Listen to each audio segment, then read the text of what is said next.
Today on IODP Expedition 342, Newfoundland. Awesome! It's coral from an ancient atoll. Can you see? We've just recovered a very small piece of the core catcher, and interestingly, of Cretaceous age, which you can see from this chart which shows our drilling objectives, which is, well, I guess we're gonna have to, come with me, we're gonna have to go this way. So I think we're slightly off the chart, but if we go downstairs, we might be able to make it into the lower Cretaceous. It should be somewhere. Yeah, it's probably right above this acoustic tile. Yeah, somewhere, yeah, you can just see Albion up in there. So yeah, that's where we are. The first objective of biostratigraphy is determining the age of the sediment, because the life, whatever life, or animals or plant, flower, whatever, they are evolved. So they have an evolutionary history, and their morphology is changing time to time. So when we analyze their morphology, we can identify the age of the sediment. Well, looking for this species here, which is called Grembulaturides nuttali, which its first appearance in the geological record marks the early to Middle Eocene boundary, which is the onset of global cooling out of the early Eocene greenhouse to provide time control for the sediments that we're recovering.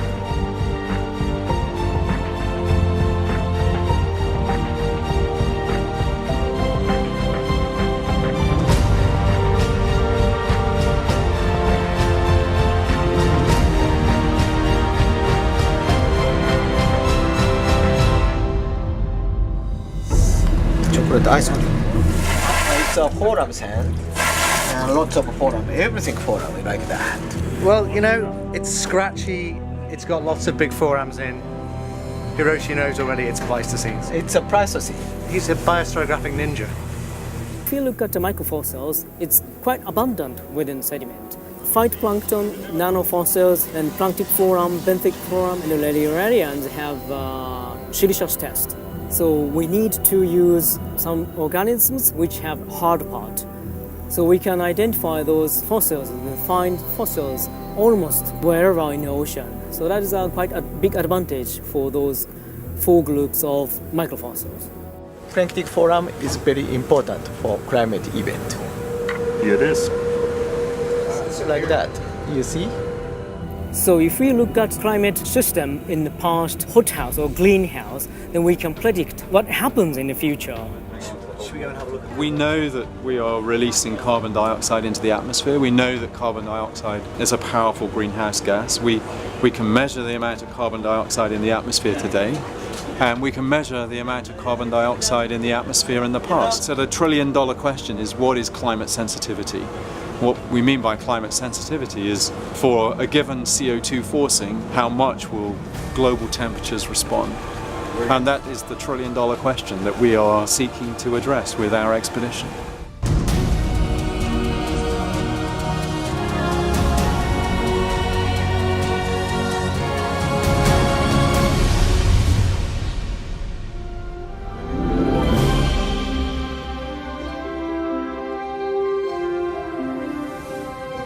I'm the king of the world!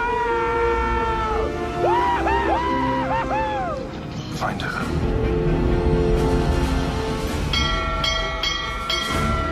Iceberg, run ahead!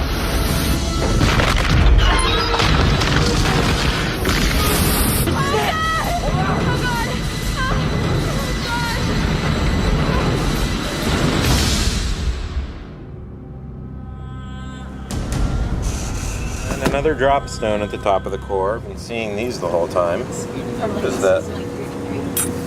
This is different. Use a scientific tool. Oh my goodness. Wow. What's that? I have no idea. Now, let's see, have a look. Whoa, look at that. I think we're rich. I'll be damned. I do believe that we have no funding problems anymore. That looks like Rose's diamond, I believe. Right out of the top of our core and right next to the very dropstone that probably did in the Titanic. I'm very excited. I think this is real diamond. It's the real deal, Amit. We really struck it rich this time. No, it looks certainly like a real diamond to me. Let me try. Hey Dick, I got James Cameron on the phone. He wants his fake prop back. Oh, Hollywood. It's real. Oh, yeah? Yeah? You know, we just spent $100,000 to get this thing off the bottom of the ocean. So it's become a piece of science. I'm sorry, you can't have it back.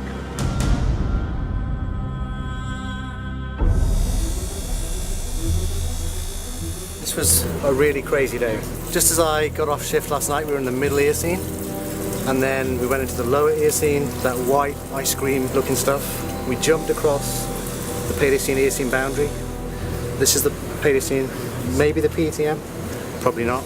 Then we went through the Paleocene, jumped across the Paleocene into the Cretaceous, through the Cretaceous, and now we're at the Cenomanian-Trionian boundary, which is this amazing oceanic anoxic event, which we're all really excited about. This is time machine on warp speed, Dan. We're back in the Cretaceous. That must be 40 million years we've gone through in 24 hours. Pretty amazing. We didn't really expect it. We didn't think we would drill back into that past, that far into the past, so that is a surprise.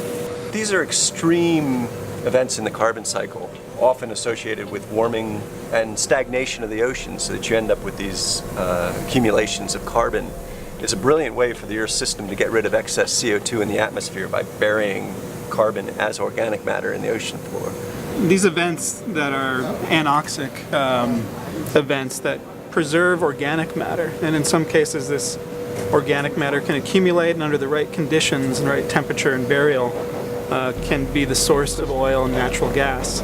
This carbon was stored naturally by the Earth's system. So in a way, you know, what we've been doing the last couple hundred years is tapping into this natural storage and re-releasing it into the atmosphere. You know, that's why we're interested in studying these kinds of things, because it helps us understand sort of both natural sequestration processes and how we've sort of influenced that. The Earth system will handle this CO2 that we're putting into the system. The question is whether our civilization will be able to handle it or not.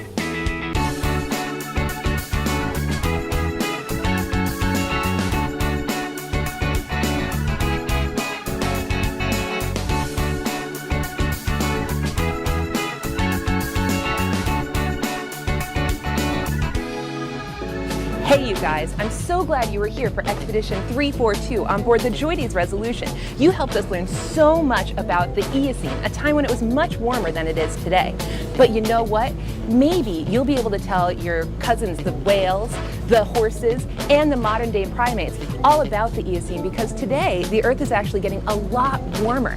And we think that in about 100 years, it's actually going to be very similar to the Eocene. So everybody better get prepared.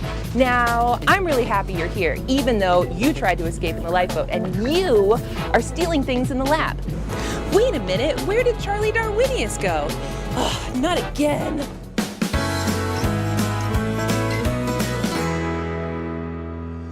All right, today we're going to bring you a 30-foot long core. This is 9 meters long that we recovered all in one shot off the bottom of the ocean.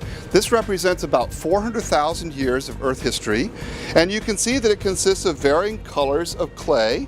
We have green or gray clay and white clay and green or gray clay, white, dark colored, light colored sediment. And you can think of this as being a product of very small variations in Earth's climate that are changed by how much sunlight the Earth absorbs, courtesy of changes in the greenhouse gas concentration in the atmosphere.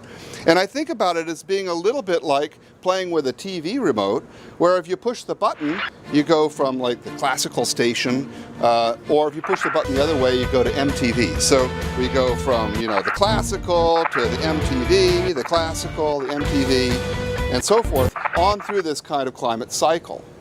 And the main point here is that the system is very sensitive. You can see it oscillates very regularly, you know, from one of these stations to the next, very much like what you'd get by just pushing very lightly on this little TV remote.